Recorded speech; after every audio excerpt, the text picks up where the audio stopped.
Assalamualaikum warahmatullahi wabarakatuh. Pembelajaran kita hari ini masih membahas mengenai investasi dan akuntansi nilai wajar, di mana di video saya sebelumnya sudah dibahas untuk investasi dalam utang. Nah, di sini saya akan membahas untuk investasi dalam ekuitas, yaitu saham. Nah, di sini pembahasan kali ini saya ambil dari buku atau PPT karangan Warren Reef Duthak Wahyuni Yusuf untuk buku Dasar Akuntansi 2 Adaptasi Indonesia tahun 2018. Oke, mari kita langsung ke pembahasan yang pertama mengenai investasi dalam ekuitas. Jadi kalau dalam ekuitas di sini perusahaan bisa berinvestasi dalam saham preferen maupun saham biasa.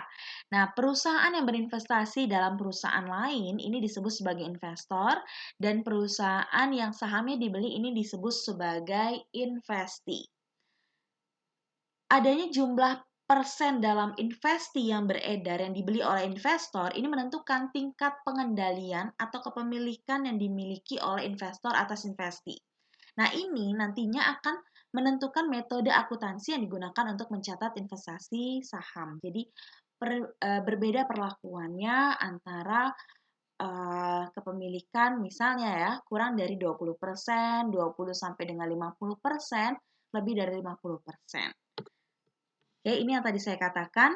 Jadi kalau misalnya kepemilikan investor ini kurang dari 20%, maka tingkat kendali investor atas investi ini tidak ada. Jadi tidak ada kendali sama sekali. Jadi suaranya ini kurang didengar, tidak signifikan didengar oleh biasanya rapat umum pemegang saham. Nah, metode akuntansi yang digunakan ini menggunakan metode biaya. Nah, metode akuntansi ini nanti akan menentukan bagaimana cara pencatatan dari kepemilikan yang kurang dari 20%. Nah, berikutnya, kepemilikan 20 sampai dengan 50%. Jadi ini bukan dan ya, sampai dengan 50%. Nah, tingkat kendali investor atas investi ini berpengaruh signifikan. Jadi berpengaruh besar ya terhadap keputusan yang diambil di dalam perusahaan. Dan metode akuntansi yang digunakan, ini menggunakan metode ekuitas. Nanti kita lihat ya perbedaan pencatatannya antara metode biaya dan metode ekuitas. Berikutnya, apabila investor berinvestasi lebih dari 50%, otomatis kok lebih dari 50%, ini investor ini memiliki kontrol atau memiliki kendali terhadap perusahaan tersebut. Jadi keputusannya bisa mengendalikan perusahaan tersebut.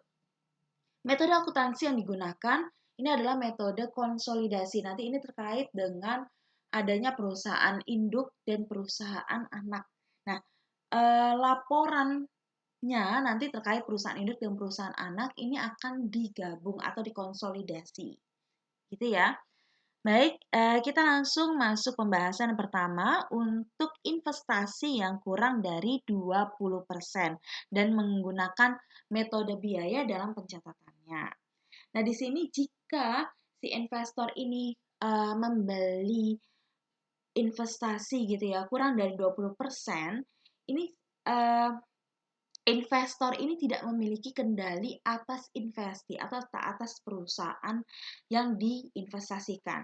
Nah, diasumsikan di sini karena dia nggak memiliki kendali, berarti dalam mata investor dia hanya ingin mendapatkan keuntungan yakni berupa dividen. Jadi di sini investor ini rajin untuk melihat pergerakan dari investasinya dia, dari saham yang dia investasikan. Kalau apakah dia naik ataukah dia turun. Nah, sehingga kalau kenaikan berarti dia memiliki keuntungan atas selisih harga saham seperti itu. Nah, investasi kurang dari 20% dari saham perusahaan yang beredar dicatat dengan menggunakan metode biaya. Nah, ini apa saja yang akan dicatat? Yang pertama adanya pembelian saham, yang kedua penerimaan dividen, yang terakhir penjualan saham. Nah, ini seperti apa? Nah, ini contoh dalam pembelian saham, investasi saham. Jadi ada ilustrasi di sini, asumsi bahwa tanggal 1 Mei PT Bumi Kencana membeli 2.000 saham biasa PT Indra Prasta pada harga 49.900. Jadi di sini yang menjadi investor ini adalah PT Bumi Kencana dan investi ini PT Indra Prasta gitu ya. Ditambah komisi broker jadi dari pembelian sahamnya ini ada perantara yaitu broker. Berarti kita harus membayar komisi tersebut sebesar berapa? Sebesar 200 di sini. Jurnal untuk mencatat pembelian saham adalah sebagai berikut. Berarti tanggal 1 Mei kita mencatat adanya investasi saham gitu ya atas sahamnya PT Indra Prasta pada kas. Nah, ini berapa? Nilainya ini sebesar kepemilikan berapa sih yang dibeli? Yang dibeli ini 2.000 lembar saham biasa PT Indra Prasta.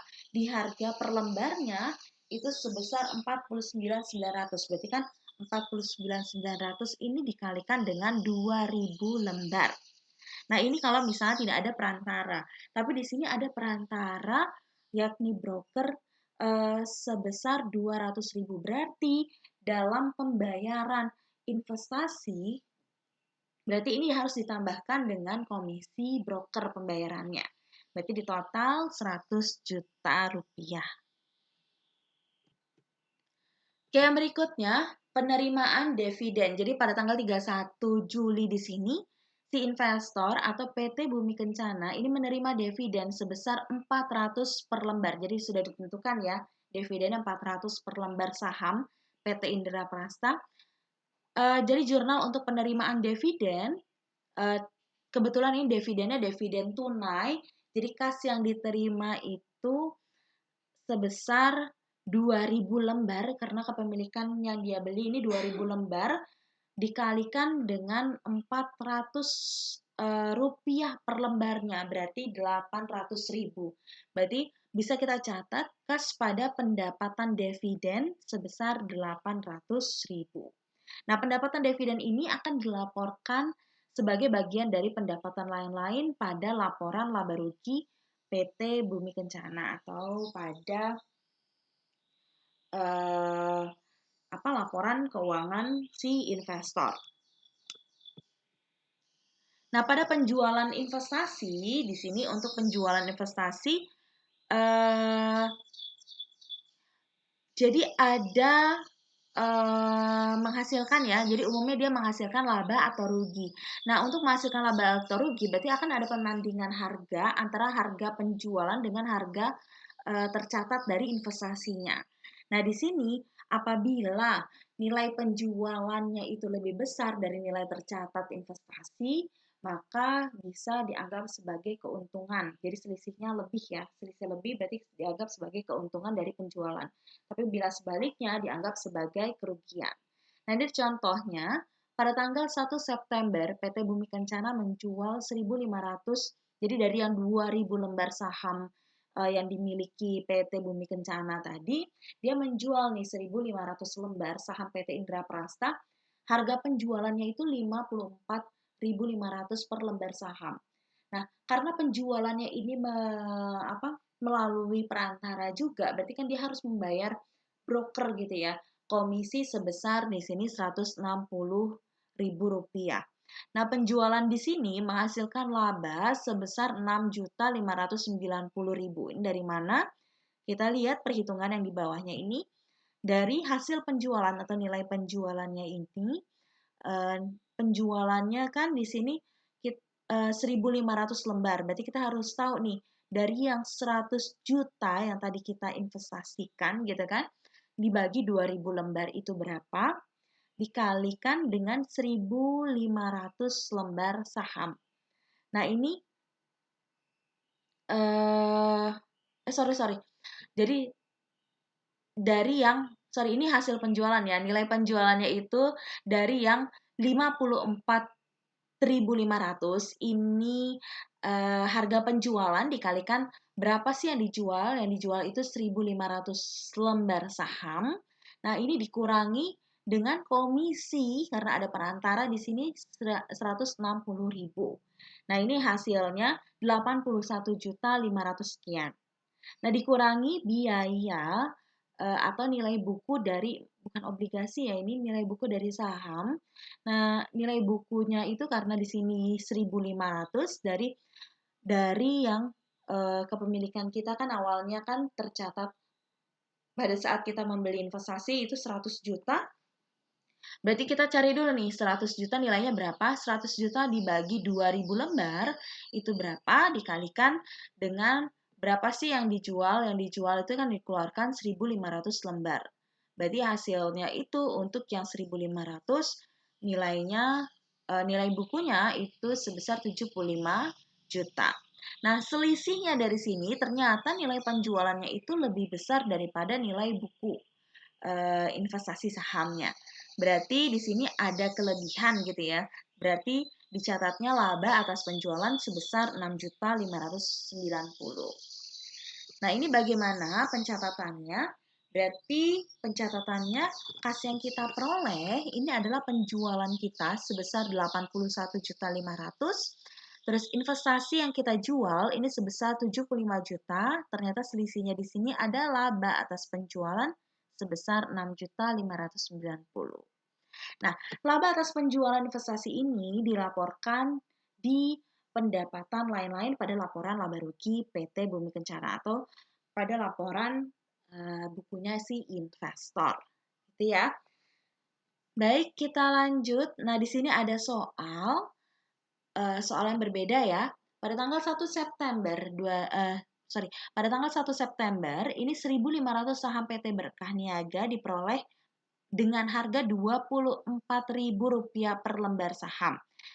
Ditambah komisi broker ini senilai Rp40.000. Pada tanggal 14 Oktober ada pembagian dividen nih sebesar Rp600 per lembar saham yang diterima dari saham PT Berkah Niaga. Pada tanggal 11 November, ini 750 lembar saham atau setengahnya ya, jadi kita nggak usah hitung lagi, dari saham PT Berkah Niaga dijual untuk harga penjualannya itu Rp20.000 per lembarnya, dikurangi komisi broker di sini Rp45.000. Nah, di sini kalian disuruh membuat jurnal pembelian, terus ada dividen dan penjualannya seperti apa. Nah, ini perhatikan pada tanggal 1 September, pada tanggal pembelian investasi, di sini kita bisa jurnal investasi pada kas.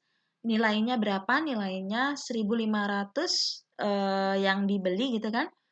Dikalikan nilai pembeliannya 24.000 per lembar.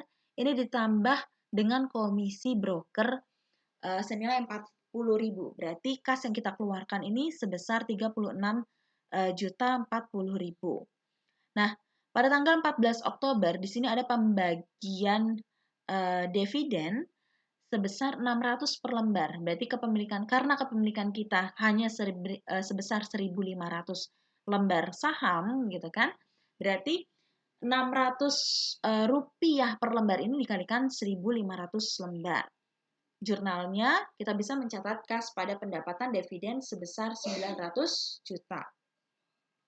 Pada tanggal 11 November, yaitu pada tanggal penjualan. Nah, di sini kita lihat dulu nih, kita cari dulu nilai penjualannya berapa atau kas yang diterima. Jadi karena penjualannya itu setengah dari yang 1.500, berarti 750 ya.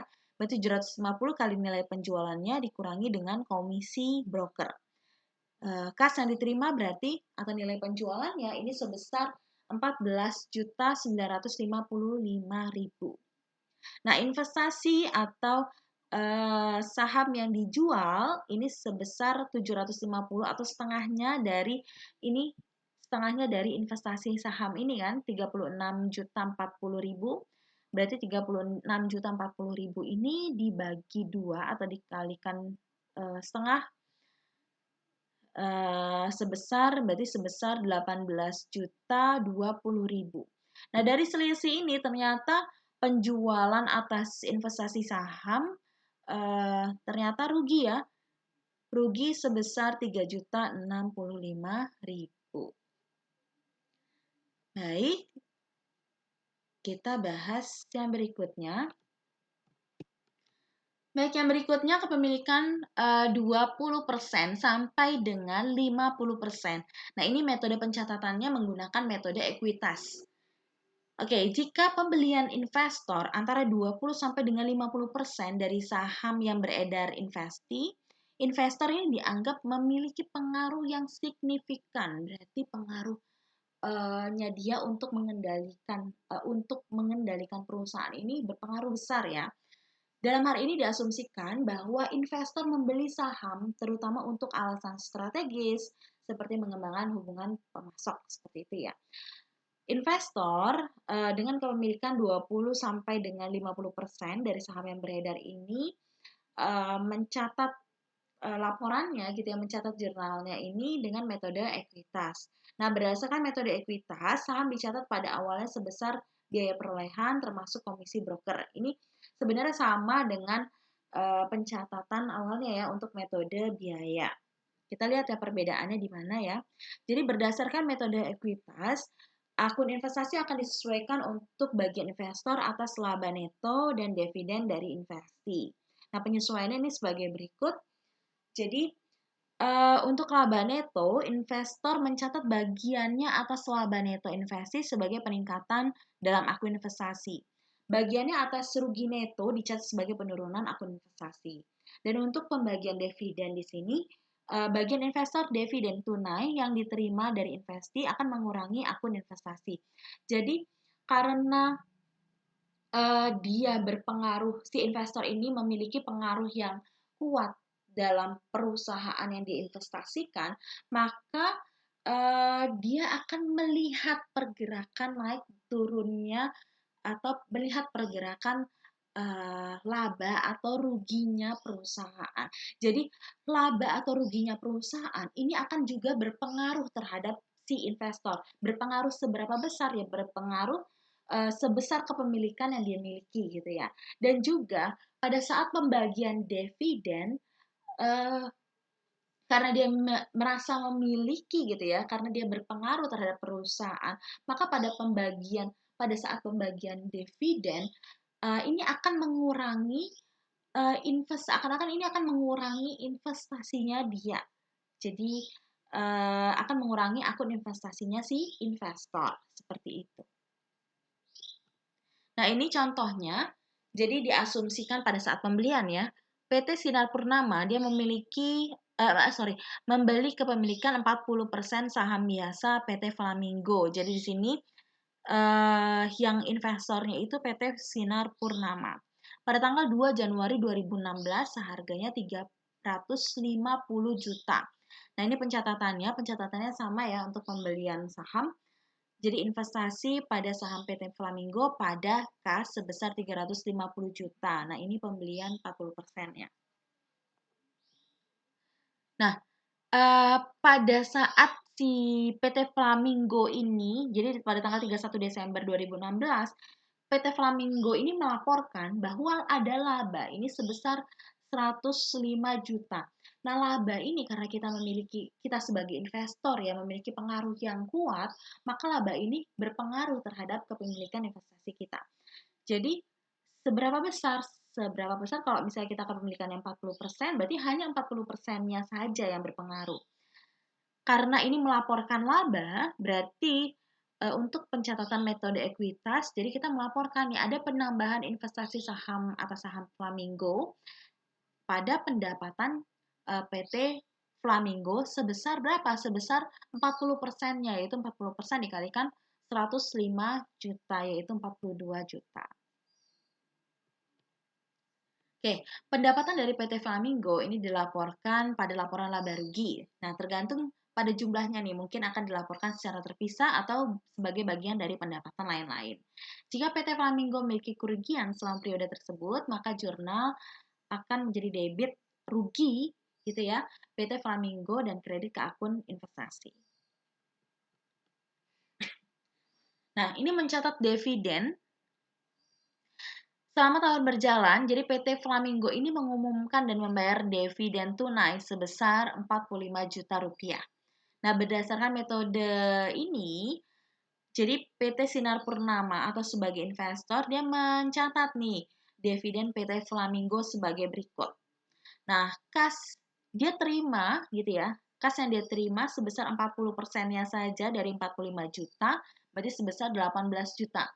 Jadi kas bukan pada pendapatan dividen, dia tidak mencatat pendapatan dividen, penambahan pendapatan, tapi dia akan mencatat sebagai pengurangan dari investasinya atas PT Flamingo ini sebesar 18 juta. Nah, ini perbedaan antara pencatatan dengan metode biaya dan pencatatan dengan metode ekuitas.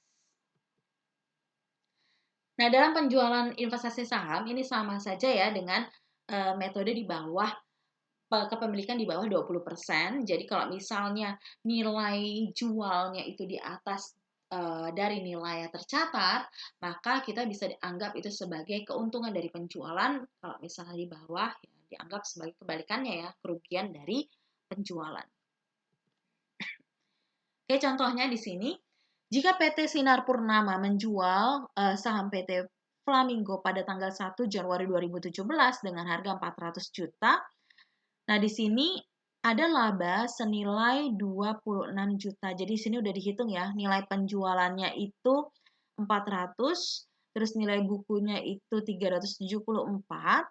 Jadi di sini karena nilai hasil penjualan atau nilai penjualan ini lebih besar daripada nilai tercatat investasinya, maka dicatatlah laba atas penjualan. Jurnalnya sama saja ya dengan kepemilikan di bawah 20%. Jadi kas yang diperoleh 400, ada investasi yang keluar 374, maka selisihnya di sini ternyata dikredit yaitu laba atas penjualan saham sebesar 26 juta. Oke. Nah, ini contohnya, contoh soal yang lain. Pada tanggal 2 Januari, PT Omega mengakuisisi atau membeli 35% saham yang beredar milik PT Beta dengan harga 140 juta untuk tahun yang berakhir 31 Desember. Jadi PT Beta ini memperoleh pendapatan pada tanggal 31 Desember, ini sebesar 44 juta rupiah dan membayar dividen senilai 20 juta rupiah. Buatlah jurnal untuk PT Omega. Jadi PT Omega ini sebagai si investor untuk pembelian saham dan pangsa pendapatan PT Beta dan dividen yang diterima dari PT Beta. Nah, ini pada tanggal pembelian, tanggal 2 Januari, dia mencatat investasi pada saham PT Beta, pada kas gitu ya, sebesar 140 juta. Nah, tanggal 31 di sini dia melaporkan dia melaporkan laba kan, laba sebesar 44 juta si PT Betanya. Maka si investor dia hanya mengakui 35%-nya saja, yaitu 35%-nya sebesar 15.400.000. Makanya dia jurnal penambahan investasi pada pendapatan PT Beta sebesar sekian. Nah, pada tanggal 31 di sini dia mencatat pembagian dividen. Jadi PT Beta ini membagikan dividen ya sebesar 20 juta. Berarti yang diterima oleh PT atau oleh investor ini hanya sebesar 35%-nya saja dari 20 juta, yakni sebesar 7 juta. Maka jurnal yang investor buat ini adalah kas pada investasi, pengurangan investasi ya, pada investasi saham PT Beta sebesar 7 juta.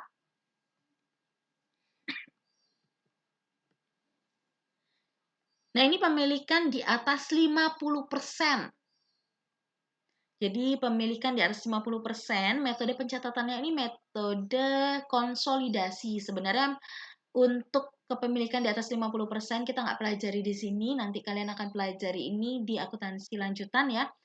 Jadi kalau misalnya si investor ini beli di atas 50% kepemilikan, jadi investor nih dianggap memiliki kendali atas investasi. Jadi keputusan-keputusan dia dapat membuat keputusan gitu ya.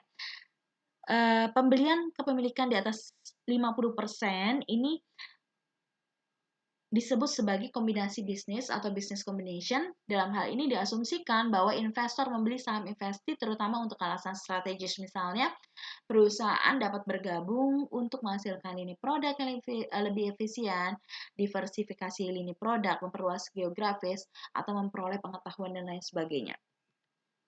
Nah, ini yang tadi saya bilang bahwa sebuah perusahaan yang memiliki seluruh atau sebagian besar saham biasa dari perusahaan lain ini disebut sebagai perusahaan induk atau biasa disebut sebagai parent company. Terus adanya korporasi yang dikendalikan, ini disebut sebagai anak perusahaan, gitu ya. Nah, pada akhir tahun ini adanya laporan keuangan induk dan anak perusahaan yang akan digabungkan, yang dilaporkan sebagai perusahaan tunggal.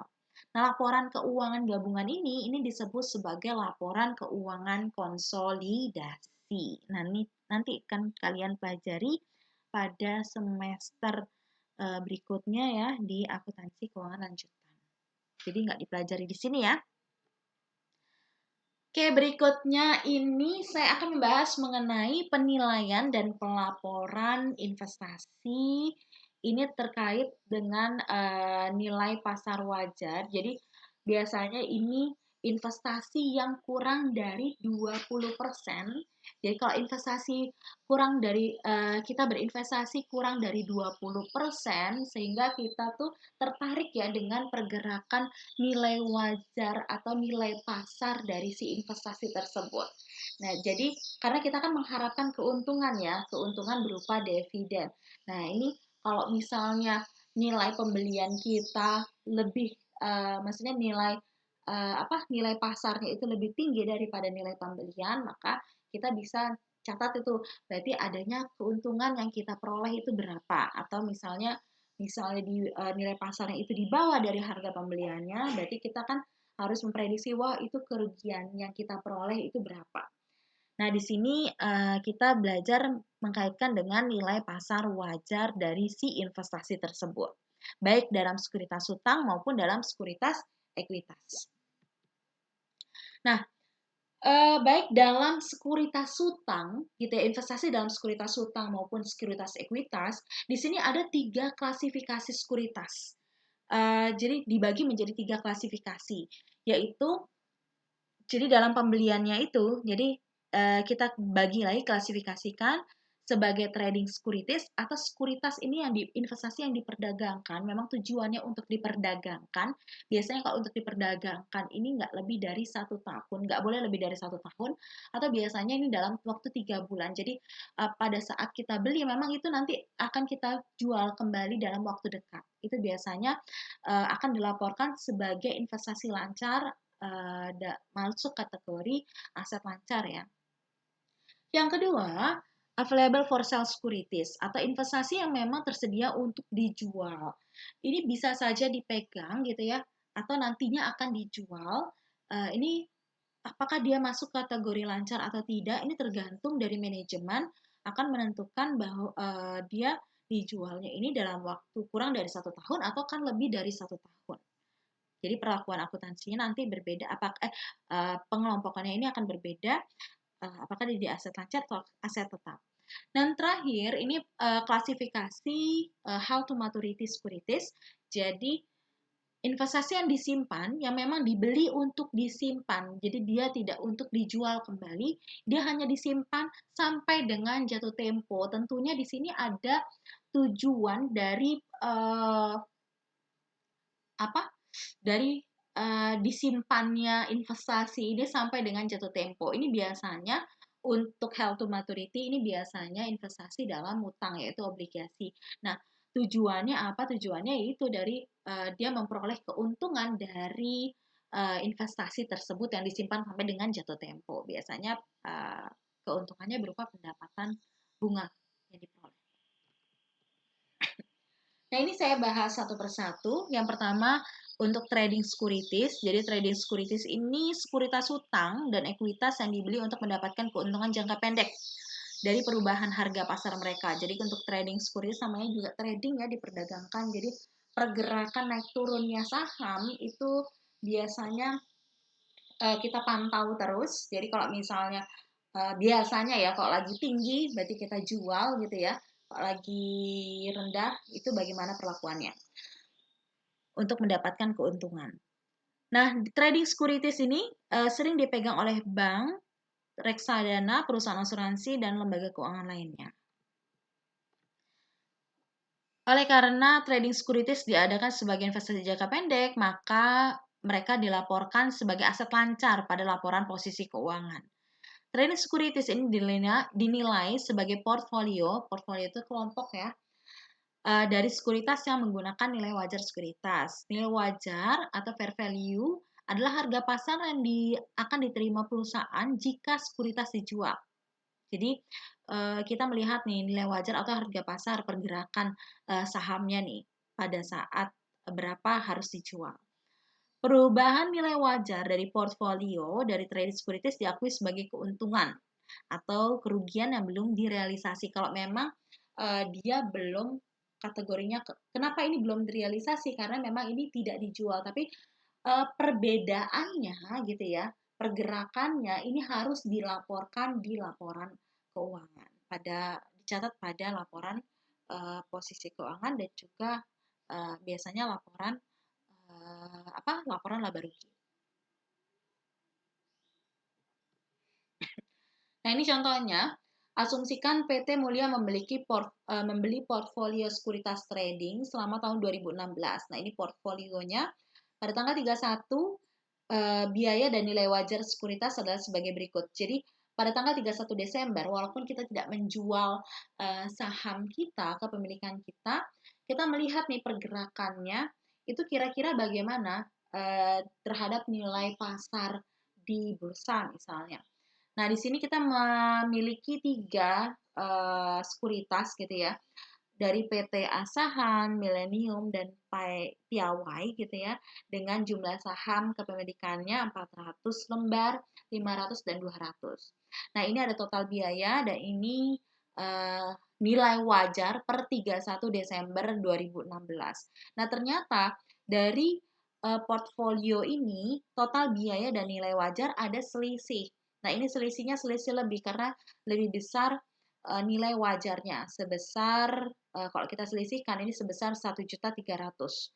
Nah, maka 1.300.000 ini akan dilaporkan sebagai keuntungan gitu ya, karena ini selisih lebih sebagai keuntungan tapi yang belum direalisasikan. Nah, ini harus dilaporkan. Jurnalnya adalah sebagai berikut: penyisihan trading securities gitu ya, penyisihan investasi trading atau dalam bahasa Inggrisnya fair value adjustment untuk trading securities pada laba yang belum direalisasi atas investasi trading atau biasanya dalam bahasa Inggris unrealized holding gain or loss untuk investasi atau untuk trading securities ini sebesar 1.300.000. Nah, untuk penyisihan investasi trading ini akan dilaporkan sebagai penambahan atas investasinya sebesar 1.300.000. Maka kalau kalian lihat di sini investasi trading yang dinilai atas nilai wajar itu sebesar 25.300.000 gitu ya.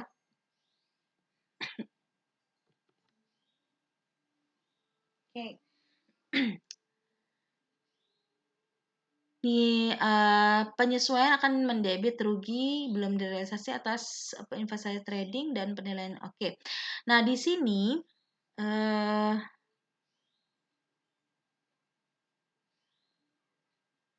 rugi atau keuntungan yang belum terrealisasi di sini bisa dilaporkan pada laporan laba rugi sebagai pendapatan lain-lain atau sebagai beban lain-lain gitu ya. Dan penyisihannya tadi dilaporkan di laporan posisi keuangan. Oke, kita masuk pada klasifikasi yang kedua, yaitu available for sale securities. Jadi, sekuritas yang tersedia untuk dijual. Nah, ini adalah sekuritas hutang atau dan sekuritas ekuitas yang tidak untuk diperdagangkan. Jadi, bisa saja dijual gitu ya, tapi memang tidak untuk diperdagangkan dalam waktu yang cepat. Nah, dimiliki hingga jatuh tempo atau dimiliki untuk alasan strategis. Nah, ini perubahan nilai wajar sekuritas trading dilaporkan sebagai laba atau rugi yang belum direalisasi pada laporan laba rugi. Nah, sebaliknya perubahan nilai wajar sekuritas yang tersedia untuk dijual dilaporkan sebagai bagian dari ekuitas pemegang saham dan dengan demikian dikeluarkan dari laporan laba rugi. Nah, ini perbedaannya. Jadi, baik investasi trading gitu ya, trading securities maupun available for sale securities. Kalau available for sale memang dia kan tidak untuk trading tapi bisa saja nanti akan dijual, maka pergerakan nilai pasar atau fair value ini, informasi atas fair value ini akan berpengaruh terhadap investasi tersebut, terhadap sekuritas tersebut. Jadi perubahannya ini harus dilaporkan. Nah, ini contohnya masih sama, jadi dia nilai wajarnya itu ada selisih lebih gitu ya, sebesar 1.300.000, maka pelaporan untuk selisih nilai wajar dengan biayanya di sini untuk available for sale ini akan dilaporkan sebagai berikut. Jadi dicatat fair value adjustment untuk available for sale pada unrealized holding gain or loss sebesar 1.300.000 untuk available for sale. Nah, ini seperti ini untuk pencatatannya. Dan perbedaannya di sini pada saat dilaporkan di laporan keuangan. Jadi tidak seperti sekuritas trading ya, kalau misalnya penyesuaiannya 31 Desember 2016 mengkredit akun ekuitas pemegang saham dan bukan akun laporan laba rugi.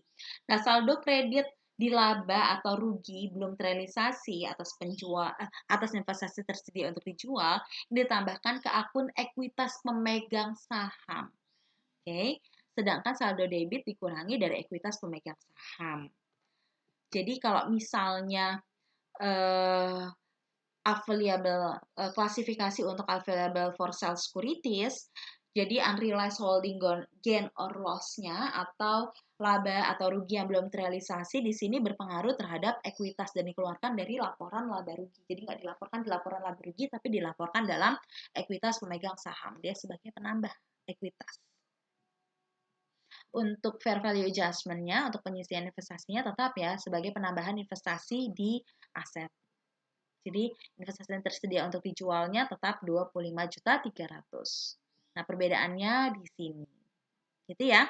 Jadi kalau yang trading tadi dilaporkan dalam laporan laba rugi, kalau misalnya yang available for sale, unrealized-nya itu dilaporkan dalam laporan posisi keuangan. Oke. Nah, untuk held to maturity securities, jadi di sini sekuritas yang dimiliki hingga jatuh tempo. Dia biasanya investasi hutang seperti WSO atau obligasi. Jadi perusahaan cenderung mempertahankan sekuritas tersebut sampai dengan tanggal jatuh tempo mereka. Sekuritas yang dimiliki hingga jatuh tempo ini dibeli untuk memperoleh pendapatan bunga. Jadi memang ada tujuannya kenapa dia dipegang, ditahan sampai dengan jatuh tempo. Tentunya imbal baliknya ada yang keuntungan yang diterima yaitu pendapatan bunga. Itu ya, itu untuk held to maturity. Nah, berikutnya saya akan menjelaskan mengenai dividend yield. Jadi dividend yield ini adalah mengukur tingkat imbal balik tingkat imbal hasil kepada pemegang saham. Jadi berdasarkan dividen tunai. Dividen yield ini sering dihitung untuk saham biasa karena saham preferen memiliki tingkat dividen yang dinyatakan sebaliknya ya, dividen tunai dibayarkan pada saham biasa biasanya bervariasi dengan probabilitas perusahaan. Jadi dividen yield ini mengukur seberapa besar sih kemampuan perusahaan untuk membagikan dividennya kepada para investor. Cara pengukurannya seperti ini. Jadi dividen yield itu dividen per lembar saham biasa per harga pasar per lembar saham biasa. Nah, ini contohnya ya. Jadi PT Telkom harga pasarnya itu Rp4.150 pada tanggal 21 April 2017.